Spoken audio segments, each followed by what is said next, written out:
Hey everyone, welcome to another episode of Let's Warp Off with Kevin. If you don't like it, you can go warp yourself. My name is Kevin, and today we'll be talking about the newest Star Trek Discovery episode, which is Season 2, Episode 4, an Obal for Charon. Everything is dying! What is happening? This is insane. The ship is dying, the sphere is dying, Saru is possibly dying. Well, let's talk about it and stick around and find out.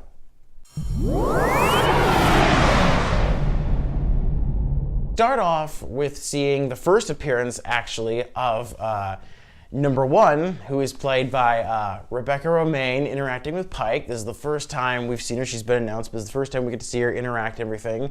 It's a very short scene. They only interact for about 3 minutes, but it was really cool seeing her. And I can show her sort of a cheeseburger with fries. It was kind of cool. And hopefully we'll see the rest of the crew on the Enterprise, hopefully, as the series continues. But again, that was a nice little introduction for her, and that was really neat to see. So we start off as the show starts, we see that Pike is talking to Burnham about how they've covered information about the location of Spock's shuttle, so they can get to him. But that gets interrupted because then the whole ship is kind of frazzled about, and everyone basically cannot communicate, and they're all speaking all these different type of languages.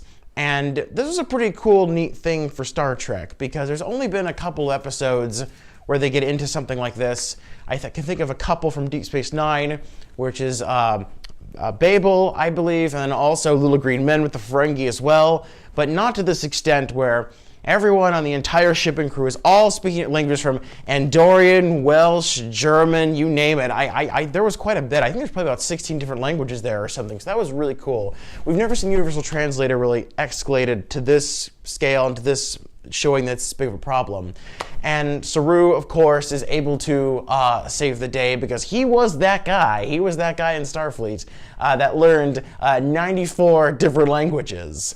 So I like that, how he was able to do that, and that was a really cool, kind of clever thing there, and how they were able to sort of stop that conundrum. But again, really great, chaotic, cool, funny, interesting scene with speaking all the different languages at once due to the Universal Translator. So that was pretty great. That was really awesome. So yay for Star Trek for really utilizing the Universal Translator concept in this way. So then we see in this episode that we see Tinitaro's character come back as Jet Reno, who we have not seen since the first episode of Season 2. And I, again, really liked the interaction between sort of her and Stamets, and her kind of, especially that scene where she's arguing for dilithium, and he's arguing sort of for mushrooms, and she's kind of like, mushrooms, I ate those for my, my salad or whatever. And also she's kind of like, hey, duct tape, I can fix anything with duct tape. And really great sort of interaction back and forth between those two. Again, a lot of great character interaction moments in this episode. And this one, again, was certainly, I think, one of the highlights for sure. And then we this is sort of a scene where we see everything sort of going haywire. Saru is kind of collapsing. The ship is sort of with a virus, so engineering is kind of going nuts. Everything's collapsing. And then also we see the blob sort of latch itself onto Tilly. It's taking over her whole entire body. And so now this is when really things are sort of starting to get very serious and kind of a critical juncture here. Saru sort of then explains to Michael Burnham that the sphere is triggering sort of the Vahari, I believe it's called, where for Kelpians, where again, if it sort of inflames sort of their ganglia, and it's able to enact in them sort of a sense of they're going to die, and how that it's able to, if they don't, it's going to drive them to madness. And again, if they don't, basically sort of it's inevitable for them, they can't really escape it. And so now Saru is now filled with dread and kind of worried sort of for this moment. And again, a lot of great interaction between Michael and Saru. Again, with Saru sort of pouring out his feelings to Michael. Really great moments for him that I really appreciated quite a bit.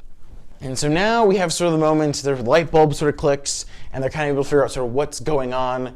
So Stamets sort of goes to Michael and sort of tells her that we're going to try and communicate with this blob that's taking over Tilly by having, basically having Tilly speak, or having May speak through Tilly as a means of communication, which Michael then is also, from that, Michael figures out that, the sphere is actually trying to maybe communicate with us. It's actually not we need to kill it, we need to destroy it. Let's see if we can try and talk to it first before anything happens.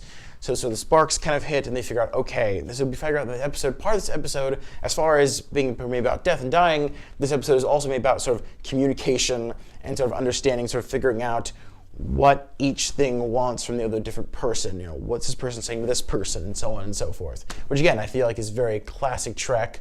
Very similar, I believe, how the Horta was in the Star Trek original series episode, where they thought the Horta was dangerous, but it turns out, no, they just need to talk and communicate with it, and then it turns out it wasn't quite that way. So again, I really liked that a lot, very much so. There's again sort of a great, again, a lot of great character actions, and another one I think is when with Stamets is singing sort of with Tilly, because again, right with Stamets about to put it sort of in her head, he's kind of asking her, you know, what's your favorite song? And then Tilly starts singing Space Oddity by David Bowie. And so again, I really love that. So my overall thoughts on this episode, again, I think was another great installment for Star Trek Discovery Season 2. I think it was definitely better than last week's. Last week, again, very felt as very kind of info dumpy. It moved the plot along a bit, so it was okay. I didn't hate it. But this episode, I feel like, was able to move certain plot points along, and as well as able to give us great character interaction, problem solving, communication, and sort of dealing with life and sort of dying. And so again, I thought this episode really had a lot to chew on and really talk about. Again, this felt like very classic Trek to me. So far, I would say I have loved 3 of the 4 episodes I'd say that have aired so far for Season 2. So I feel like Season 2 is kind of really knocking out of the park overall of the 4 episodes that we have. So I really hope Discovery can really keep this up immensely, because again, I'm really loving it and enjoying it immensely quite a bit. So I hope you all are too as well. So yes, everyone, as you can see, I sort of have a new different shirt on that I want to talk about. This is my Kevin Con 2019 shirt. This is a fun little piece of merchandise that my friend Robin and I made. And what is Kevin Con 2019? Well, basically, it's going to be an informal meetup at Star Trek Las Vegas. So again, I hope to see you all there at Star Trek Las Vegas. Maybe some of you will be wearing the shirt as well. Again, it'll be, I think, we'll have a great, fun time. And so yeah, again, like, it's a nice, cool design, little next gen with the Live Long and Prosper sound. It's very cool. The first piece of merchandise so far. We're planning on doing a few more items, maybe in the future. I'll let you know if we do. But right now, we're kind of selling the shirt, and we've sold a few of them, and they're pretty nice. Yeah, they're pretty cool. So yeah, if you want to support what I do, feel free to buy a shirt. Again, I will make sure to put a link as sort of the show notes, and also don't forget to please share, subscribe, and like this video around the other Star Trek friends as well. So again, I will see you all again next time. All right, take care. See you soon. Bye-bye.